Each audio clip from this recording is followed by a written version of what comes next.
Alright, so hi there, guys. Van Hendricks here. Just coming to bring you a Discipline Priest PvP guide. Figured I might as well go ahead and lay one down since it's a little bit deeper into the season than the beginning, and give you all my take on how everything is feeling so far. So currently, Disc Priest is actually feeling really, really strong at the moment in the meta. I wouldn't say that they're the best. I'd say they're probably tied up there currently. Holy Paladin's very strong as well. Just because of the nature of the meta, it's a very, very fast-paced meta, so you need a lot of quick, bursty healing. So Holy Paladin provides that along with Discipline with this particular talent right here, which we'll get into in a little bit. So, for those of you that don't know, I am a multi-glad healer from BFA, is where I truly started getting into PvP. I've been playing World of Warcraft since vanilla, though. Been playing, like I said, for a long, long time. Most of my life, actually. Most of my adult life, especially. And really, really got into PvP in the tail end of Legion. Didn't have many partners to play with. Found some people to play with in BFA Season 1, and it just so happened that Discipline was also a class I mained. Discipline also happened to be very, very good at the time. Season 3 and 4 was when I really started to get deep, deep into PvP, and when I started getting my Glad titles. So I'm relatively new to the whole Glad experience, although I am now, like I said, a multi-Glad healer. I hit 2900 on my Mistweaver, I hit 2700 on my Discipline Priest, and 2700 on my Holy Paladin. So I have a fair bit of experience in the arena. I'm by no means the best, and most of these talents are just things that I have experimented with and also seen a lot of higher ranked priests that are multi-rank 1 priests playing with, and I've interacted with them and had the chance to pick their brain. So, without further ado, we'll go ahead and get into everything. So from the beginning, obviously your primary focus currently, since obtaining gear is actually relatively hard comparatively in Shadowlands to what it used to be. You can't just spam Mythic Plus and get an abundance of loot that actually is meaningful. Considering the stat breakdowns for the Mythic Plus gear is actually not what you want to have for PvP. So in that regard, it's very, very difficult to have high item level with proper stat priority currently. Now, we're a couple weeks into the season. I believe we're now in week 3 as it stands, getting ready to go into week 4. So at the moment, you still can have relatively decent gear, and everybody's on a roughly the same playing field.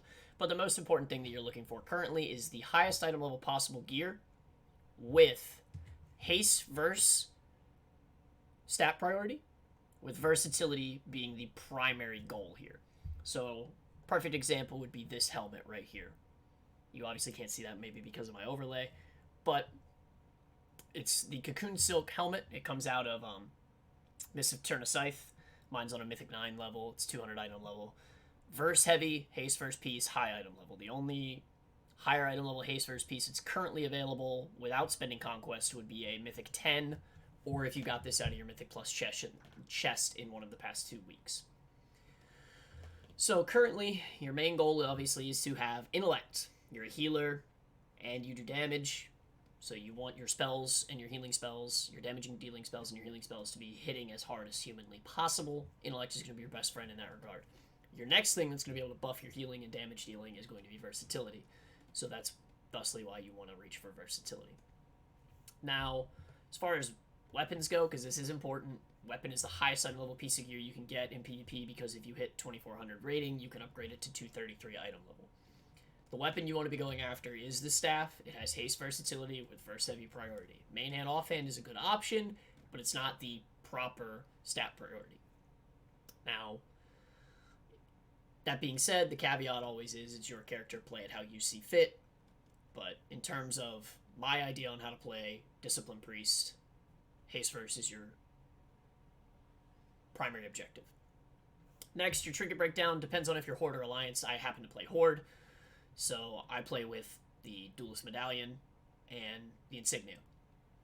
Now, if you're Alliance and you happen to be one of several races, Human, Gnome, Dark Iron, or Regular Dwarf, I believe that's the ones that can break out of crowd control, you can run the Relentless Trinket, which effectively reduces your incoming crowd control received by 20%. Most matchups, this is going to be your best option, because specifically I play a lot of Rogue Mage Priest, Playing into mirrors is very, very difficult because whoever falls behind by one crowd control cycle pretty much loses the game. So having a instant out to regain tempo for your team and keep control over the situation so your DPS aren't dead, especially in the current meta of Shadowlands, where everything is very, very burst heavy and there's a lot of damage, people are dying left and right. Having that instant out is very, very important. Now, like I said, I play Horde, I play Undead. Will of the Forsaken is very, very nice. That racial is great because it helps you get out of fears, sleeps, charms, which is amazing. So those are my trinket setups. Now, obviously, like I said, I have versatility and chance going prioritizing heavy verse.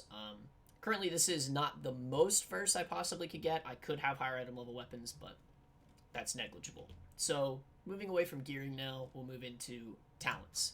Now, if you played Disc Priest at all in BFA, you'll recognize every single thing that's up here.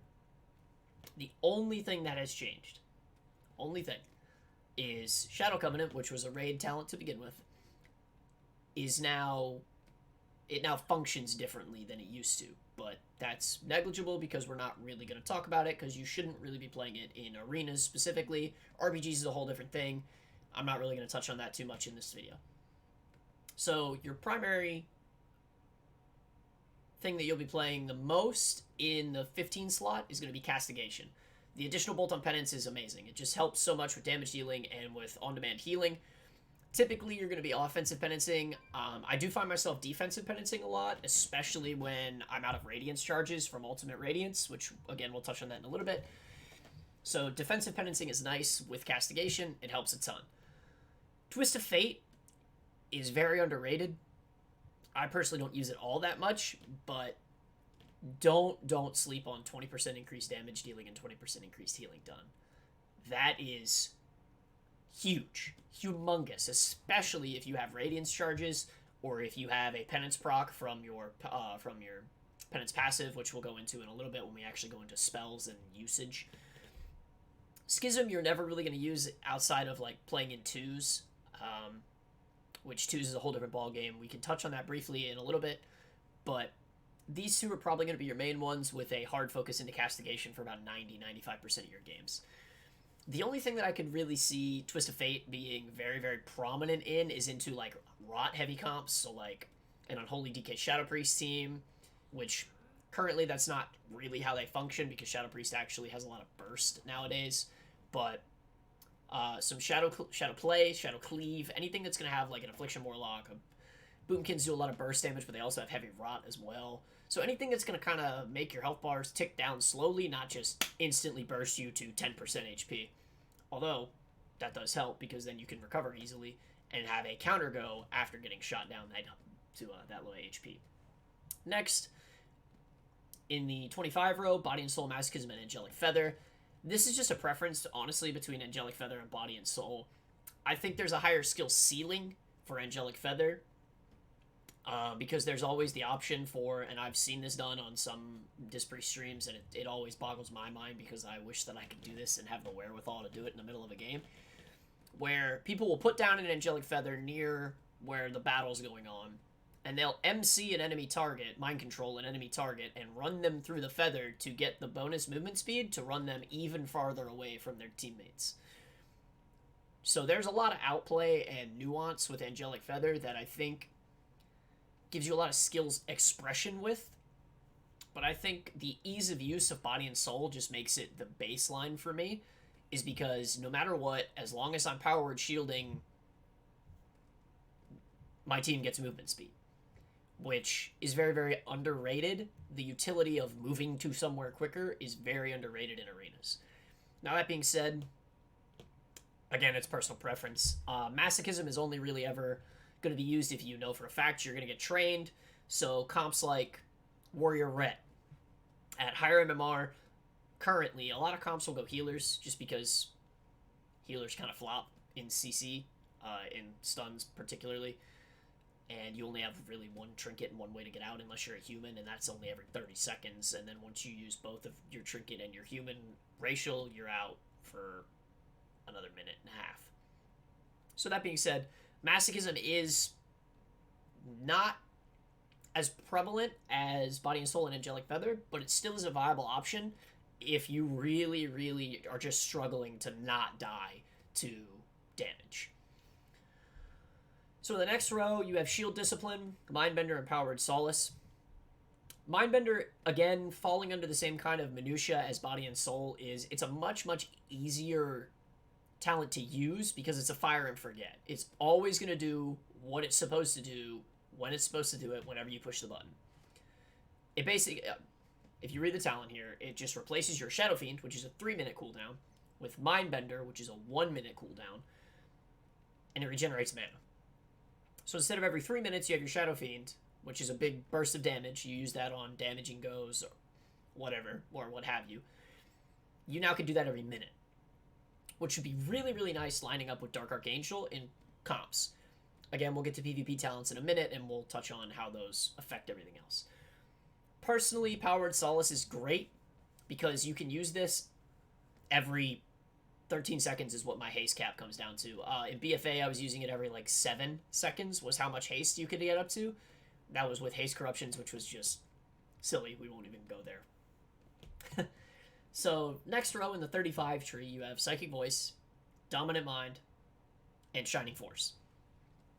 Psychic Voice you will take in 95% of your games. Having a shorter fear cooldown, you cannot go wrong with having a shorter fear cooldown. In particular, with Rogue Mage Priests, you are wanting to kidney and sheep and be crowd controlling immediately off DRs. DRs rotate, diminishing returns, for those of you that don't know, are what DRs are. DRs rotate every 24 seconds. So you can put a polymorph on somebody, and it'll be full duration, which is 8 seconds. 24 seconds later, they can be polymorphed again for full duration. You want to be rotating your cooldowns, particularly with RMP, Jungle Cleave, anything that is a setup-based comp. Setup-based, meaning that you don't win unless you crowd control cleanly to score damage on something. So in setup-based comps, having the shorter cooldown crowd control is phenomenal. Actually, in most comps, it's just better to have more crowd control. It does not hurt to over crowd control. That being said, currently in the meta, with how predominant melee cleaves are, like Ret Warrior, or Windwalker Ret, or Windwalker Warrior, or Walking Dead, Windwalker Death Knight, Demon Hunter Death Knight, Demon Hunter Red, Warrior Enhance, lots and lots of burst-heavy melee cleaves. Shining Force is a extremely underrated talent, particularly on maps with vertical axis. So maps like the Mugambala, maps like Blade's Edge, anything where there is a y-axis that you have to play on, having that knock is amazing. Being able to see that a Ret just Hammer of Justice just stunned your DPS and is now popping his wings to literally one-shot them, targeting your DPS, pushing Shining Force, and he goes flying 600 yards across the arena and goes down a level is insane. He just wasted, 1, his mobility to get back to your DPS. 2, he just wasted his stun, which is his kill window. 3, he's wasting time during his cooldowns. This is an incredibly, incredibly underrated talent to take into melee cleaves specifically. That being said, though, if you're playing into casters, it doesn't really hold too much value unless you're trying to gimmick something where somebody's behind a pillar and you just knock them further behind the pillar out of the line of sight of their healer. It's very, very niche into casters. I almost want to say that it is something that you have to take into melees, especially on vertical axis maps. In your 40 row, the only thing you will ever play with is Sins of the Many. You will never touch Contrition, and you will never touch Shadow Covenant. Contrition is just not a good talent in general, PvE or otherwise, and Shadow Covenant is a very, very niche thing that you would touch maybe in RBGs or a raid setting. The next row falls under the same pretense as Sins of the Many. Purge the Wicked is the only thing you're ever going to run. Divine Star and Halo run the risk of breaking crowd control from your team, and they just don't provide the throughput or the damage output that Purge the Wicked brings. So throughput being your healing that you can provide to your team. The next row, again, same as the last two talents. Lenience, you just have to run this.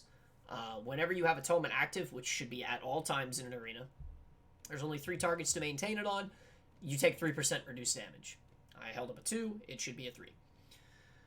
3% reduced damage at all times as long as Atonement is active on your team. Which again, you only have 3 targets. You're going to be running this and having massive, massive uptime on Lenience. Spirit Shell isn't what it used to be. It used to be our mastery years and years and years ago, where all your overhealing got turned into a shield. It was amazing. It was a great time to be a Disc Priest. But sadly, it's now a 1-minute cooldown. It doesn't really hold weight. It's just not, it doesn't pack enough oomph. I'm also 90% sure in arenas it's purgeable, so it's just not good. And Evangelism is a raid talent, so you would never run this.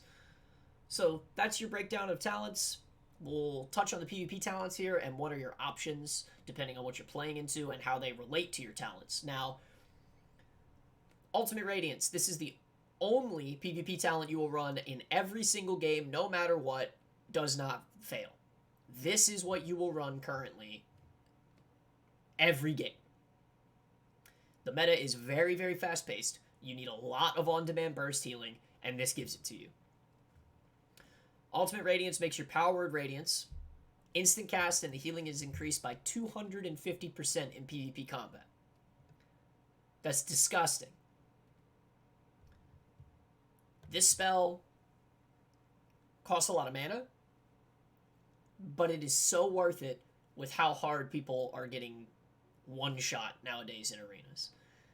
Having the ability to cast an instant cast spell that I personally have had crit for 19k on my entire team, so 3 instances of 19k with 1 global, having the ability to do that is unparalleled. The only thing that comes close to that would be Holy Paladin with Divine Toll, which is a minute cooldown.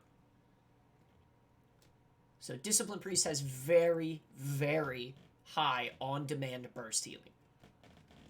That being said, you go very quickly, so take that for what it's worth.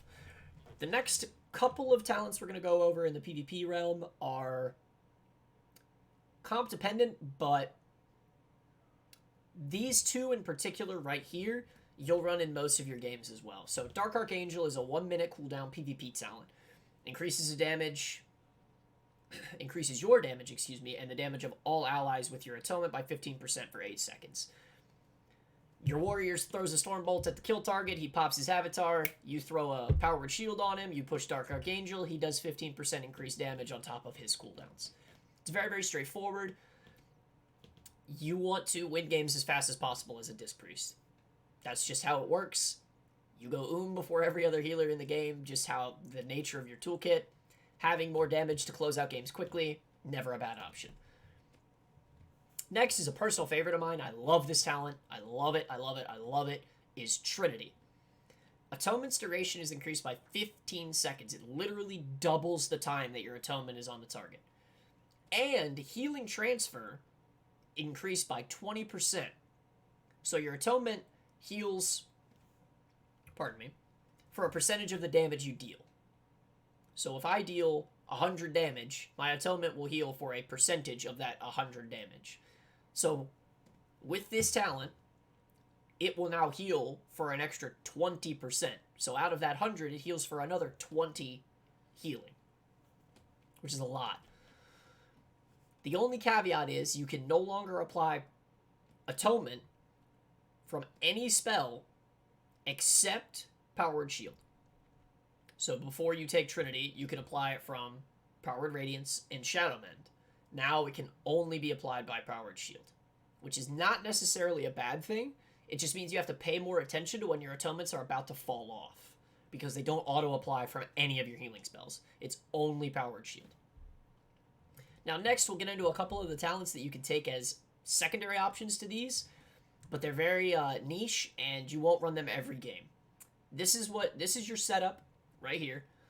This is my setup I run in about 90 to 95% of my games. I do change things from time to time, but it's very, very nuanced and comp dependent. So first, we'll touch on Purification, which is double Dispel. So the thought process behind taking double Dispel is currently my main thing that I will play this into is if I'm playing into double Priest.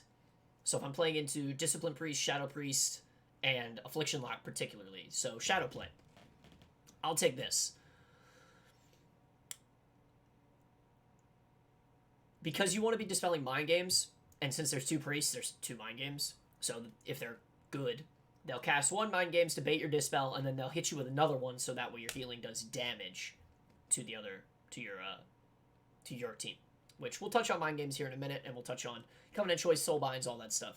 Right now we're just talking about talents. So if you need a lot of dispels, Purification is a very, very good talent. Obviously, you get 2 dispels on top of your mass dispel, which is a 45-second cooldown, so use that sparingly and in good situations. The next option would be Dome of Light. This is a extremely, extremely good cooldown currently in the meta, or a good talent to run currently because of just how much damage there is in the game. Reduces a cooldown of Power Barrier by 90 seconds, and your barrier reduces damage taken by an additional 25%. Barrier already reduces damage taken by 25%, but it's a 3-minute cooldown.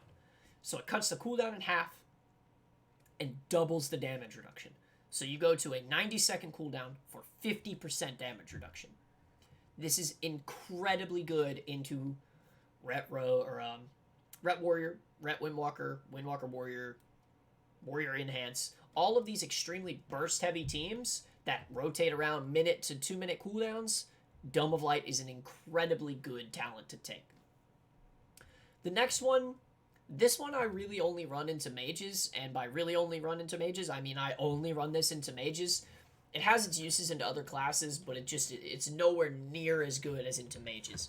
It's okay into Resto Druids and Warlocks, but Thought Steal steals Polymorph from mages, meaning that they cannot use their Polymorph for 20 seconds while they are Thought Stolen. And you can. And you can spam it. You steal Fear from a Warlock, Polymorph from a Mage, and for Resto Druids you steal Rejuvenation. So it's good to hit their healing, but you lose out on too much in the other talents to run that into a Resto Druid.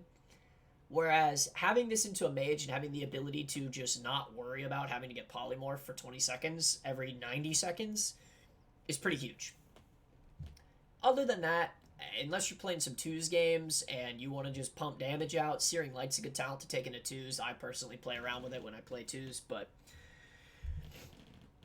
these are typically going to be what you play 90% of your games, and then depending on what you're playing into, you can swap into Dome of Light, Purification, and realistically, if you're playing into a Mage, Thought Steal is a good option as well.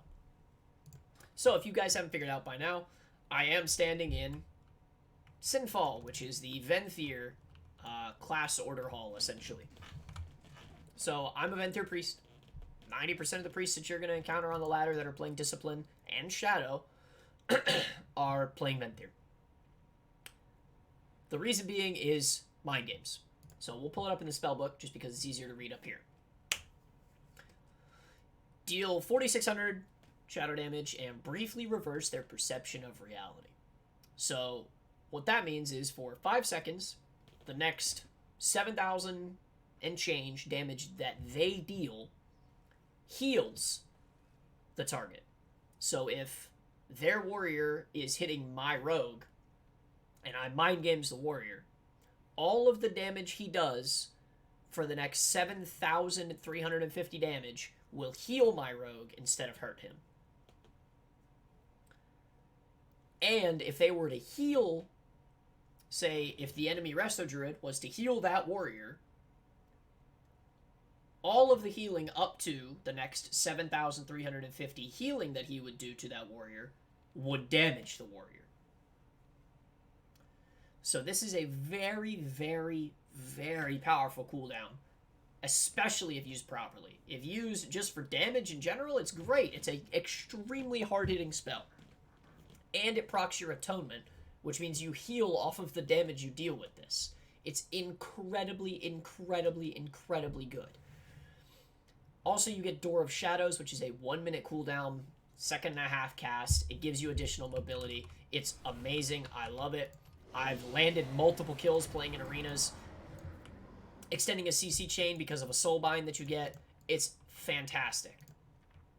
Now that being said, we'll touch on the Soulbinds. Currently, I'm using Nadia the Mistblade, which is the first Soulbind you get. So, 95% of the Disc Priests that you are going to see in arenas will run this as their primary potency conduit. The reason being is, we already touched on, Ultimate Radiance, the PvP talent, makes your Radiances, your powered Radiances, instant cast and heal for a truckload. This just makes that even more insane. An extra 52% on top of an already 250% increase is nutty. That is so much. Now, I actually am going to change this conduit while I'm sitting here thinking about it. Agent of Chaos is just the next thing in the tree that everybody gets, which is why I was talking about. Door of Shadows disorients all nearby enemies at the target location for 6 seconds when you appear. In PvP combat, it's reduced down to 2 seconds, but micro CCs like this or Incapacitating Roar from Druids are amazing. You can use it as an interrupt, as an AoE, just disruption effect. It's great.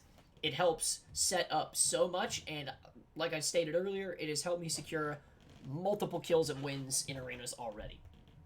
Now the next row, I'm actually going to swap out with this conduit right here, Clear Mind. Dispel Magic, Purify, and Mass Dispel cost 28% less mana. This is so valuable in arenas. So valuable. Whenever you're dispelling a Polymorph, whenever you're dispelling a Earth Grab Totem, whenever you're dispelling a Frost Nova, anything that you are dispelling, that costs mana.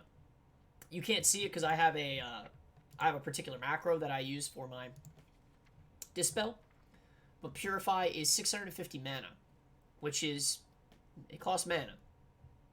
It's negligible. It's about 1.5%, but over the course of an entire arena, when you've dispelled 15 things, that's 20% of your mana on just dispels. You already go mana starved. Saving just any mana at all will help extend games. So like I said, I'm going to apply this conduit now. Next, this doesn't really matter. As we get deeper and deeper into the trees, as we get more and more renown, you're going to want to go for this right here, Familiar Predicaments. Duration of incoming interrupt, snare, and root effects are reduced by 25%. Getting kicked is 25% less effective if you have this Soulbind. It's amazing. It also gives you a second potency conduit. My personal recommendation, Shattered Perceptions. It's great. Extra damage up front, extra healing and damage transfer. It's awesome. My personal preference, though, is this one. Swift Penitence. Damage or healing of your first bolt of penance is increased by 39%. I'm pretty sure it goes higher than this because I don't have the max item level of this one. It goes up to 200 item level. So that being said, I'm pretty sure that this does even more damage. I want to say it goes to 42%, but I could be wrong on that, so don't quote me. This one is going to be insane, especially with Castigation. Getting an extra bolt and a legendary that we'll talk about in a minute. This just makes your penance nuke people.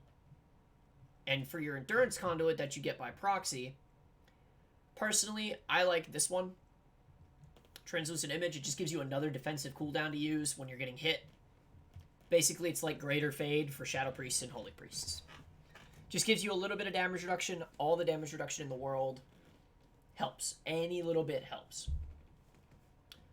So that's our Soulbinds for now. Next, we'll go ahead and touch on my macros that I have set up. Apologies, I've been up for a long time.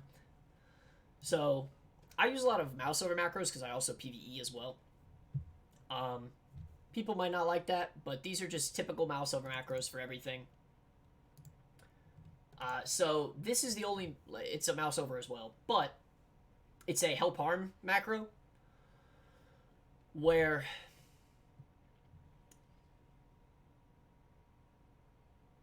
I have a Dispel Magic bound into my Purify as well, so I can mouse over Purge if I need to. Typically, I'm just using my Purge keybind, which is also a mouse over as well. But I have it macroed into my Dispel as well. So as far as that goes, mainly just using mouse overs. These are a lot of my macros for my other healers as well. Mouse over for Shining Force, same deal. It's just a bunch of mouse overs that help me heal and keep things nice and tidy for all my teammates. This is if when I was running Angelic Feather, it casts it at your feet every time when you push this macro. It's really helpful to not be wasting it, which is useful. So, that being said, we'll touch on Legendaries now, and we'll get into a little bit of why those interact really, really well with things. So, as I was talking about earlier, and what we were talking about with this Soulbind here, Swift Penitence. Swift Penitence increases your damage.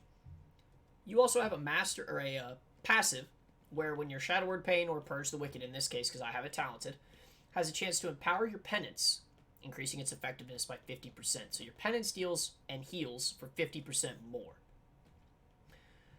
Combo that with the extra damage from Swift Penitence, the Soulbind, from your talent with Castigation where it gains an extra bolt, and there is a legendary where when you cast Powered Radiance, you have a chance to cause your penance to fire 3 additional bolts. So in theory, if you have Swift Penitence, the Soulbind, you have the Penitent 1 legendary, and you get a proc of Power of the Dark Side while running the Castigation talent, you will have a penance that fires 7 bolts instead of 3. The first of those 7 hits for 50% increase just from your passive, and then 39% increased as well from Swift Penitent or from your Soulbind. And then the subsequent 6 more bolts will all hit for 50% increased damage or healing. Before I crafted the legendary I'm currently using, I used this in arenas, and I would heal somebody with penance from about 20% to full with a proc of Power of the Dark Side. It is insane how valuable Penitent 1 is. That being said, it is a chance that you get this. It is not guaranteed. It is not every single time you push Powered Radiance you get this proc. It's a 60% chance. Excuse me. So it is a relatively high rate of success, but there is a chance for you to not get penance charges. The current legendary that I am using is Crystalline Reflection, which is Reflective Barrier for those of you that have played Discipline Priest before. Powered Shield instantly heals the target for 686 in this case. With a mage buff, it goes up to like 700 and some. And reflects 20% of damage absorbed. This is particularly useful when you're using Rapture. So your Rapture ability, which is a big defensive cooldown that you have, immediately shield your target. So, oh man, my warrior is taking a lot of damage. I'm going to target him and push my Rapture keybind. It immediately will heal him or shield him for a buffed powered shield that is 200% stronger than your typical powered shield. So we're going to put up a typical powered shield on myself for 2600 HP. And now we'll put it back up because the way that your mastery works, it goes up. That was a crit, which is that's a big shield for just a baseline powered shield. Let's see if we can get one that's a non-crit. 3100 is about where you're looking. So if I Rapture myself, 9,000. 18,000 on a crit.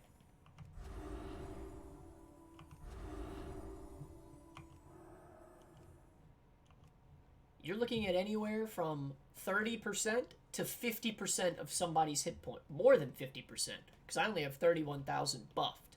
You're looking at anywhere in the ballpark from 30 to roughly about 60% of somebody's HP with one button. Now, that being said, the powered shield is purgeable, so into shamans and priests, be very wary, because they can spam purge this, and you do nothing. So, risk-reward into those comps. But it's a very, very powerful cooldown, especially considering 20% of that 18,000 shield that I just put up reflects back on people that are hitting into it. So on that token, it's very, very good. There are other legendary options as well. We'll touch on this one here, because I also think this has its place in arenas. So Twins of the Sun Priestess is a very, very niche legendary. You're only going to use this in specific comps. So if you're playing with, I don't know, an Affliction Warlock or a Destro Warlock in particular, because Destro needs the haste buff from Power Infusion, then you could run this. I don't think that it's going to be as important, because in those comps you don't really run with a Disciplined Priest as much. That being said, if you run this as a Holy Priest in those comps, it'd be fantastic, because it gives your DPS extra bonus damage, gives you, or a bonus damage output, gives you the ability to crank out healing. It's not ideal, but it's not bad. Personally, and with the way that the meta has gone currently, I have really, really enjoyed playing Crystalline Reflection. Again, Swift Penitent, or Penitent one is great. I also enjoyed playing with this. I would play with this again, but I have been having a lot of success with the Reflective Shield. So, next we'll touch on the add-ons that I use. PvP related ones, because, you know, having UI related things isn't really all that important for PvP. So for PvP, I use details, obviously. That's so that way after the match I could go over what my DPS did, what I was doing, who got crowd controlled, who broke crowd control, what happened to kill my DPS if I don't notice it right away. It's a very, very useful tool to be introspective and learn from your mistakes and how to win games in the future. Next, I use Gladius, which is nice. It gives me, or excuse me, I don't use Gladius. I use S Arena. Gladiator SA, this is a spell alert. It gives you sound effects when spells go off. It's out of date. I haven't updated it in a while. I've been trying to shy away from this so that way I don't use it as a crutch. But if you're just getting into PvP, it's a very, very useful tool to give you audible cues when things are happening, because it's very, very overwhelming when you're new to PvP to take in all of the information as fast as you need to react to it accordingly. So having the audio cues helps immensely. It helped me a ton on my journey to hitting my multiple glads. Like I said, though, I'm trying to shy away from it now so that way I can build the awareness and the muscle memory of doing things without the audio cues. Next, I use Omnibar. If you haven't already noticed, I have 3. I have one tracking kicks, specifically. I have another one tracking offensive cooldowns, specifically.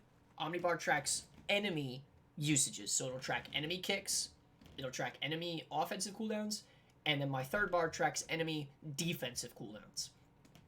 This gives me all the information I need to know of, okay, they have this damage cooldown coming up in 20 seconds. I need to be prepared to save my team.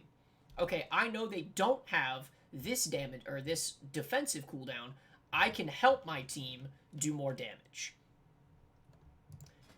It's just some of those things that you need to be paying attention to in the nuance. So that's what I run Omnibar for. Omni CD is something that attaches to your unit frames, which is your party frames, that I use to track my team's defensive and offensive cooldowns. So I can track their trinkets, I can track their kicks, and I can track their offensive and defensive cooldowns as well.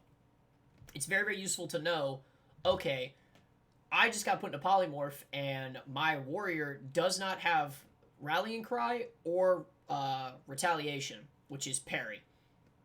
My warrior will die if I don't trinket this polymorph right now. I'll trinket. It's just very, very helpful. Next on the list, like I said, is S Arena. It's very useful. It's arena name or arena unit frames. It puts them wherever I want the anchor to be, which my party frames are typically in between this Omnibar here and my character frame.